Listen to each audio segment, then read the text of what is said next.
ரஹீம். அன்பானவர்களே, நபி ஸல்லல்லாஹு அலைஹி வஸல்லம் அவர்களின் குடும்பத்தில் வழித்தோன்றல்களில் வந்த அஹ்லே பைத் என்று சொல்லப்படுகிற நபியின் குடும்பத்தார்கள் என்ற பற்றி வருகிற ஹஜ்ரத் ஸைனுல் ஆபிதீன் ரஹ்மத்துல்லாஹி அலைஹி அவர்கள் ஒரு நாள் மஸ்ஜிதில் தொழுது கொண்டிருக்கிறார்கள்.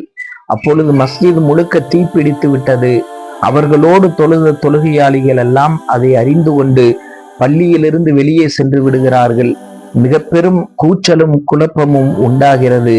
ஆனால் அந்த கூச்சல் குழப்பங்களுக்கு மத்தியிலும் ஹஜ்ரத் ஸைனுல் ஆபிதீன் ரஹ்மத்துல்லாஹி அலைஹி அவர்கள் நிதானத்தோடும் அமைதியோடும் தொழுது கொண்டிருக்கிறார்கள்.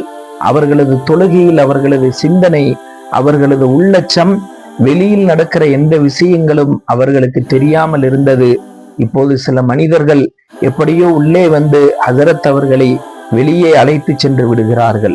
அழைத்து சென்ற பிறகு மனிதர்கள் கேட்கிறார்கள், ஹஜரத் அவர்களே, மஸ்ஜிதில் தீப்பிடித்து மஸ்ஜித் முழுவதும் தீக்கரைகளாகிவிட்டது. மனிதர்கள் அங்கும் இங்கும் ஓடுகிறார்கள். பெரும் கூச்சலும் குழப்பமும் உண்டாகிவிட்டது. இதையெல்லாம் நீங்கள் உணரவில்லையா என்று கேட்டபோது நபி ஸல்லல்லாஹு அலைஹி வஸல்லம் அவர்களின் குடும்பத்தில் வந்தவர் அல்லவா, எனவே ஹஜ்ரத் ஸைனுல் ஆபிதீன் ரஹ்மத்துல்லாஹி அலைஹி அவர்கள் பதில் சொன்னார்கள், மறுமையின் நெருப்பு உலகத்தின் நெருப்பை மறக்கடிக்க செய்து விட்டது.